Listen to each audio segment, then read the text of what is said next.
Hello and welcome to Scots United, where I, Scott, and my team of Scots, who are also me, bring you the latest in movies, television, and popular culture. This week, focusing on popular culture, sort of, TV, yes. We're talking about the Emmys, the Emmy nominations, our thoughts, our hot takes, and not really predicting who's going to win, kind of maybe sometimes, but just giving our, from the hip reactions. So, let's start. Best drama. Well, there are several, and I'm using my Entertainment Weekly, which is now monthly, yet they're going to still call it Entertainment Weekly.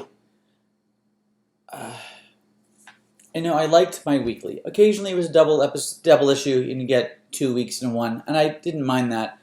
I liked it to be easily consumable, and now it's a monthly. I'm not going to get it as often, and I'm not happy. Unhappy. Nonetheless, we've got Better Call Saul. Now, I'll be honest, I never watched Breaking Bad. Just sort of fell through the cracks, and then I felt like I was too late to jump on. I will at some point. So I have no real stake in Better Call Saul, but it's supposed to be great. And I feel like if it doesn't win soon, it never will, and everyone says it's great. So maybe this is the year. But Game of Thrones is still there, and it's the last season, and even though it was shitty, it's probably going to win, I guess. We've got Bodyguard, which I think is a limited series, but it's not apparently. I don't make the rules, but I'm confused by that. It's good, it's intense, it's a compact little British season. I would be shocked if it won. Killing Eve, I didn't think season 2 was as good as season 1, and I still don't think it was that great in general. We have Ozark, which again, never seen, supposed to be great, can't really speak to it. We have Pose, we've talked about. This is for season 1, because season 2 just came out. Season 1, groundbreaking, important, entertaining, but not great, I think. Succession, never watched it, didn't appeal to me. Brian Cox kind of bristles for me, no. And then This Is Us, which I've just assigned in my mind as, cloying, saccharine, claptrap. And maybe it's not, if you like it. I just never could get into it. It was just not the right vibe when I started trying to watch it when it came out originally and just never got back to it. So I say, Better Call Saul. Hey, why not? Best Dramatic Actor is really a lot of the same. Jason Bateman from Ozark, Sterling K. Brown from This Is Us, Kit Harington from Game of Thrones, Odenkirk for Better Call Saul, Billy Porter for Pose, and Milo Ventimiglia for This Is Us. Again, I'm kind of, I say Odenkirk or Bateman for 2 shows that I haven't seen, but they're supposedly really good in. Because the others I find a little bit, Kit Harington, I appreciate what he's done with Jon Snow over the years, but I don't think he's the best actor of the year. I just don't. Lead actress, again, a lot of the same. Emilia Clarke, Game of Thrones, Jodie Comer, Killing Eve, Viola Davis is still getting nominated for How to Get Away with Murder, which is a ridiculous show apparently at this point. And I love Viola Davis, but you got your Emmy for this. There's room. There should be room for other people that are doing better work and better shows. I'm sorry, it's just the truth. Laura Linney, Ozark, Mandy Moore. This is Sandra Oh, Killing Eve, Robin Wright, House of Cards. Also, for that last season that limped to the finish line after they dumped that guy. Sure, Laura Linney, I guess. See, I have no real stake in dramas. My favorite shows this year were comedies or comedies with dramatic arcs. However, I will say that Homecoming was an interesting show on Amazon Prime. Just because it was a half-hour drama doesn't mean it shouldn't have been in contention.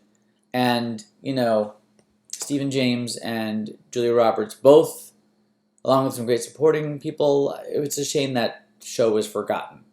I will say again, though, it's like a full Game of Thrones parade here. How is, Lena Headey nominated for just drinking a bunch of wine, looking out a window and scowling for most of Game of Thrones? I don't understand. You know who I like? Julia Garner.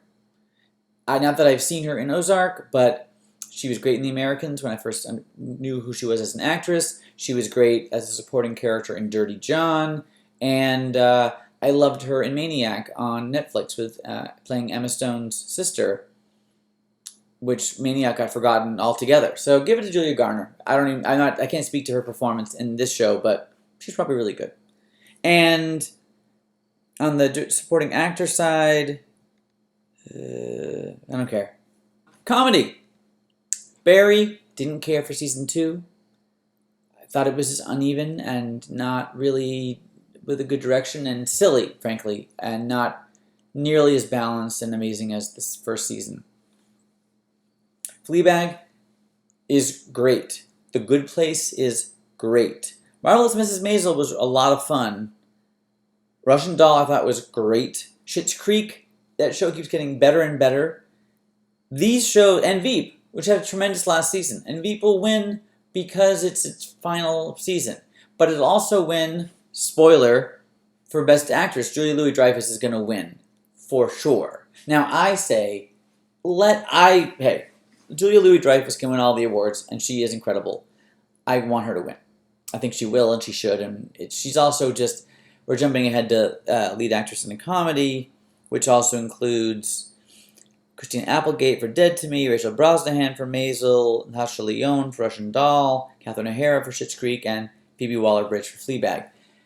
Julie is going to win, and I'm fine with that. I would like if Veep could not win just so another show could win. Veep is great, and I appreciate Veep. There's just so many great shows that, frankly, I think are better than a lot of the dramas nominated this year. And I would love to see one of them snatch it. If I had to pick Fleabag, it would be Fleabag. However, The Good Place, though, God, it's so good and so well done. Comedy actor, Anthony Anderson, Blackish, Don Cheadle, Black Monday, Ted Danson, The Good Place, Michael Douglas, The Kominsky Method, Bill Hader for Barry, and Eugene Levy for Schitt's Creek. I would say Ted Danson all the way there, if I could choose. However, I can't. And then supporting actor in a comedy, Alan Arkin, Anthony Carrigan, Tony Hale, Stephen Root, Tony Shalhoub, Henry Winkler. I'd love to see it to go somebody that hasn't won yet, but it probably won't. It'll probably go back to Tony Hale or go to Alan Arkin or back to Henry Winkler. Hard to say. Supporting actress in a comedy, Alex Borstein, Anna Klumsky, Sean Clifford, Olivia Colman, Betty Gilpin, Sarah Goldberg, Maren Hinkle, and Kate McKinnon. Kate McKinnon's won. Alex Borstein has won. Olivia Colman just won an Oscar. So will they give it to her again? Probably, maybe. Don't know that it warrants that when there's amazing, like Betty Gilpin for Glow. Glow, which is so good. Outstanding limited series. They are all good. And I don't know how it's going to go. I couldn't pick. I would have trouble picking between those 5. So we'll leave it at that. There's our hot takes. I would have loved to see, we loved The Tick this year. Would have been nice if season 2 was nominated for something. Maybe it isn't something technical, hard to say. We loved Pen 15. That got nominated for a writing award. There are areas where some of the smaller, weirder shows slipped in there and got a nomination or 2. And I'll be pulling for them when the time comes. So thank you for joining us, and we'll be back again next week.